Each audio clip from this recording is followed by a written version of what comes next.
আমরা অ্যাসিড কমালাম, দেয়াল মেরামত করলাম এবং আগুনও নেভালাম।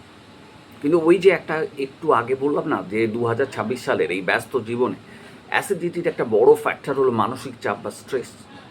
এই স্নায়বিক কারণটাকে গোড়া থেকে উপড়ে না পড়লে অ্যাসিডিটি আবার কিন্তু ফিরে আসবে। আর এইখানে আমাদের প্রয়োজন দুটো অত্যন্ত গুরুত্বপূর্ণ টিস্যু সল্টস। একটা হলো ক্যালিফসফরিকাম আর একটা হলো ম্যাগনেসিয়াম ফসফরিকাম। ক্যালিফসফরিকাম আমাদের স্নায়ুর পরম খাদ্য। এটা আপনার মানসিক উদ্বেগ, কাজের চাপ এবং স্ট্রেসকে শান্ত করে। ফলে মস্তিষ্ক থেকে পাকস্থলীতে ভুল সংকেত যাওয়া বন্ধ হয় এবং মানসিক চাপের কারণে হুটহাট করে অতিরিক্ত অ্যাসিড তৈরিও যায় বন্ধ হবে। ম্যাকফস কী করে পাকস্থলীর পেশির যে খিঁচুনি বা ক্র্যাম্প এর সঙ্গে পেটের ফাঁপা ভাব বা শুল বেদনা দূর করতে জাদুঘরের মতো কাজ করে। এটা পাকস্থলীর স্নায়ুগুলোকে শান্ত ও রিল্যাক্স রাখে। তাহলে এই 5টি ওষুধের সমন্বয়ে একটা জাদুকরী দৈনিক প্রোটোকল আমরা তৈরি করতে পারলাম।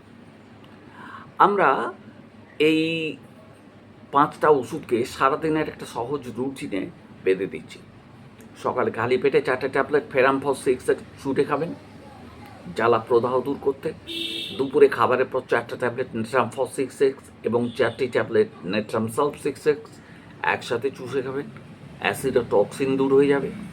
বিকেলে বা সন্ধ্যায় 4টে ট্যাবলেট ক্যালিফস 6 চুষে খাবেন মানসিক চাপ ও স্নায়ুকে শান্ত রাখতে। আর রাতে শোয়ার আগে 4টে ট্যাবলেট ম্যাকফস 6 সামান্য একটু গরম জলের সাথে মিশিয়ে বা চুষে খাবেন। রাতের বেলায় পেশির খিঁচুনি, গ্যাস্ট্রিক ক্র্যাম্প যাতে কমে যায়। শুধু মুখে যদি টক জল ওঠে আর জিভে হলুদ আস্তরণ থাকে, প্রধান ওষুধ হলো নেট্রাফস।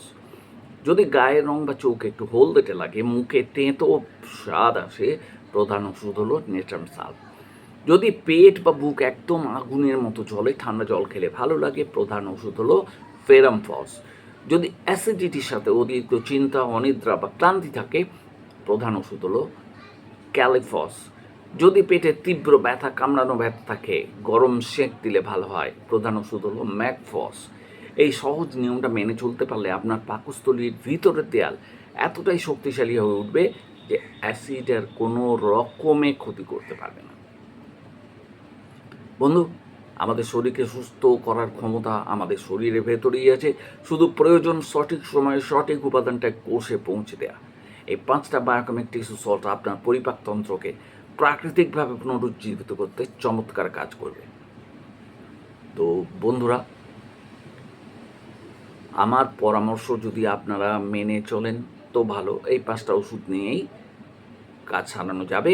আর যদি বাড়াবাড়ি হয় তবে কিন্তু অভিজ্ঞ চিকিৎসকের মতামত নিতে ভুলবেন না। আর এই আলোচনা যদি আপনার জীবনে কষ্টের সমাধান করতে একটুখানিও সাহায্য করে তবে ভিডিওটা লাইক শেয়ার করতেও ভুলবেন না। আপনার চ্যানেলে নতুন হলে অবশ্যই সাবস্ক্রাইব করবেন। আপনি বর্তমানে কোন লক্ষণে সব থেকে বেশি ভুগছেন নিচে কমেন্ট করে আমাকে জানান, আমি উত্তর দেওয়ার চেষ্টা করব।